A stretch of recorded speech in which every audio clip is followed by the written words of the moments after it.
today we're finishing 3 Nancy Clancy late breaking news. Chapter 10, the biggest news of all. As soon as she woke up, Nancy swallowed a few times, testing to see whether her throat was sore. If it was, then she could stay home and avoid everybody at school. But her throat felt fine. Look, honey, sure kids are going to ask about the email, Mom said at the kitchen table, spreading peanut butter on an English muffin for Jojo. And you'll feel embarrassed, but you don't need to go into long story. Just say again you are sorry, believe me. After today will blow over and be forgotten. Your mother is a wise woman, her dad added. There's nothing as tall as yesterday's news. Her mom nodded. Exactly. What seems like a big deal now won't be for long. I wish this day was over, Nancy said, shouldering her backpack.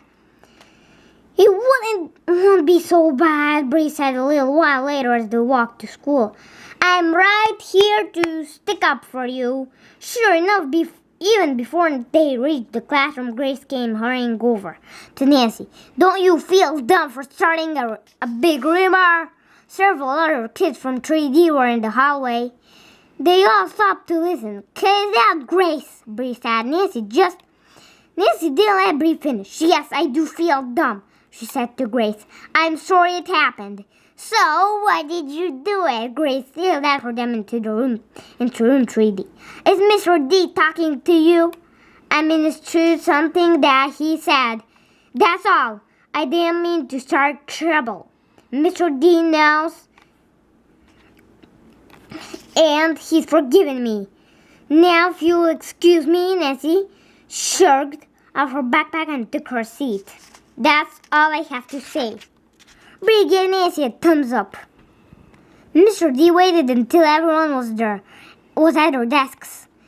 Then he said, I guess some of you have heard that I'm moving into a new apartment. Once I was telling you, you'll all be invited to a housewarming party. I would love any of your artwork. There is lots of wall space. Right away, Nancy knew the perfect gift for Mr. D. Not a painting, but her clay unicorn. Her parents were right. A day later, everything at school went back to normal. The rumor was forgotten. Other news took its place. Clark came in with a short new haircut.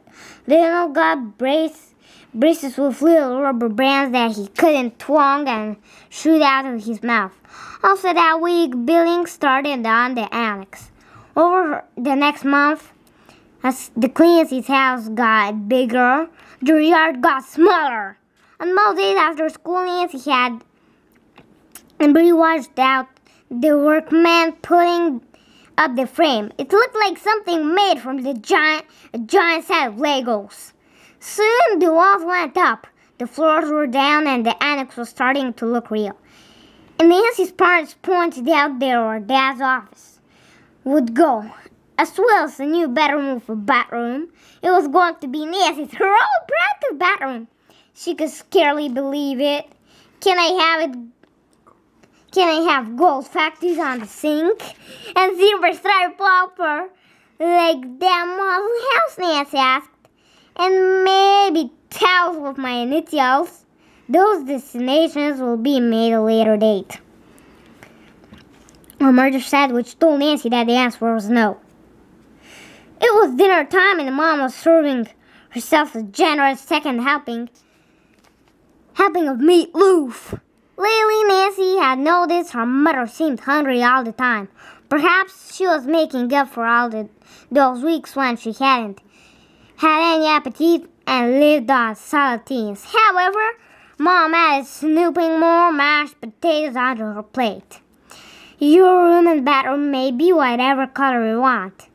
At the hardware store, Nancy selected dozens of paint chips to take home. They were free.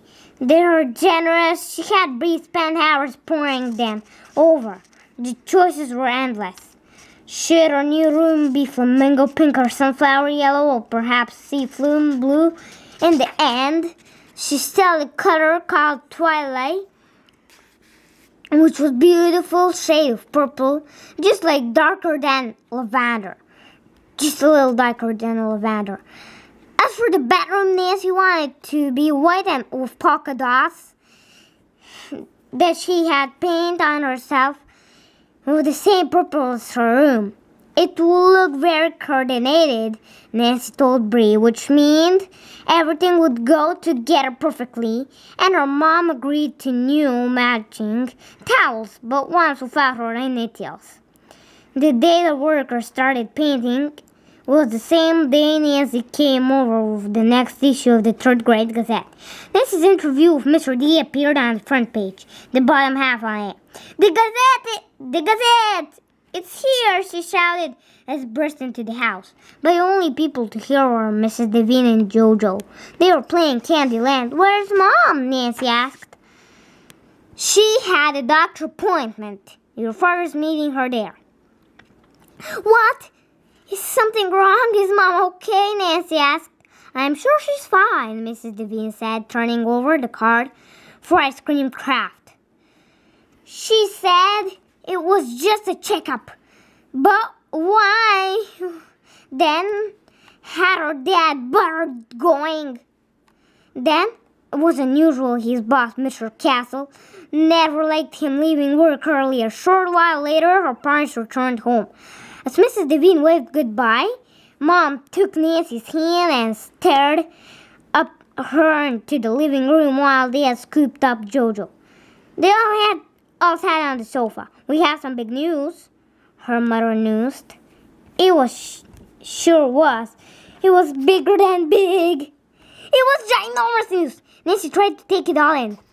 All the news explained a lot of things. Like why her mom hadn't been feeling well a while ago. Like why her family needed more room. It wasn't just for her dad's office. And why her parents had taken down all the baby stuff from the attic. Their friends hadn't needed baby clothes. Her dad did. Jojo was sitting, the Clancy did. Jojo was sitting on Dad's lap. She looked puzzled. Mommy's having a baby? She asked. Babies, Jojo, babies! Nancy's father corrected. We're going to have twins. The doctor is sure. Jojo, however, didn't look sure about this. I like it the way we are. But Jojo, you finally get to be a big sister. Nancy pointed out. Hearing that, Jojo looked much happier. And I, Nancy suddenly realized, won't be an older sister. It'll be the eldest of 4. A strange warm feeling had sized through Nancy and was spreading off out of her. She felt almost as if she were glowing twins.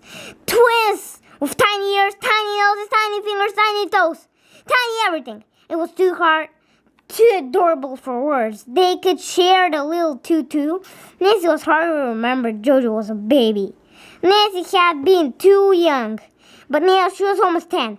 I can feed them and dress them and rock them to sleep. I want out in writing, Dad said. The babies would be born 6 months from now. Nancy found out, and no, her parents had not given any thought to names.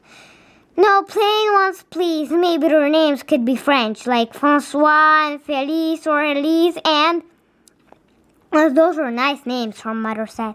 Better for girls. And the doctor, well, he's pretty sure they're boys. Jojo started squealing.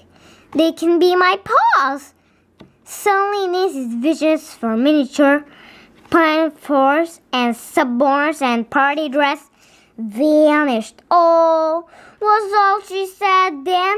She thought to herself, babies were babies. She would love them anyway, and there were plenty of French boy names. I'm still overjoyed, she said. Then in the next breath, she asked if she could tell Bree. Absolutely.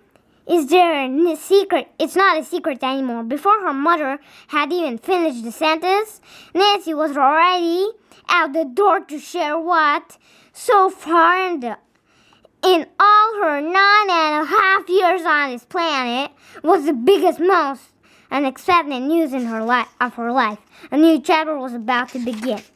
6 months later, Claire, Drew, Nancy, and Jojo Clancy were told to announce the birth of Robert Antoine and Edward Pierre, May 6. Bye!